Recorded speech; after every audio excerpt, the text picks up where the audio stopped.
15 মার্চের মধ্যে নির্বাচনী ব্যয়ের হিসাব জমা দিতে চিঠি না দিলে শাস্তি।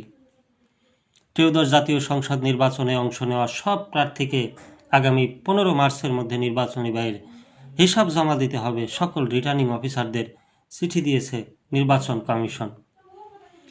নির্ধারিত সময়ের মধ্যে নির্বাচনী ব্যয়ের রিটার্ন দাখিল না করলে সর্বোচ্চ 7 বছরের কারাদণ্ড বা অর্থদণ্ড হতে পারে। গত 13 ফেব্রুয়ারি ত্রয়োদশ জাতীয় সংসদ নির্বাচনে বিজয়ীদের নাম সহ গেজেট প্রকাশ করে ইসি। আইন অনুযায়ী গেজেট প্রকাশের তারিখ থেকে 30 দিনের মধ্যে নির্বাচনে অংশ নেওয়া সব প্রার্থীকে নির্বাচনী ব্যয় হিসাব সংশ্লিষ্ট রিটার্নিং কর্মকর্তার কাছে জমা দিতে হবে। সেসব 15 মার্চ শেষ দিন হিসাবে 15 মার্চ শেষ দিন। নির্ধারিত সময়ের মধ্যে প্রার্থীদের ব্যয়ের হিসাব নিয়ে আগামী 25 মার্চের মধ্যে তা নির্বাচন কমিশনে পাঠাতে রিটার্নিং কর্মকর্তাদের নির্দেশনা দিয়েছে ইসি। আইন অনুযায়ী বিজয়ী, পরাজয়ী ও বিনা প্রতিদ্বন্দ্বিতায় নির্বাচিত সব প্রতিদ্বন্দ্বী প্রার্থীর জন্যই ব্যয়ের রিটার্ন দাখিল বাধ্যতামূলক।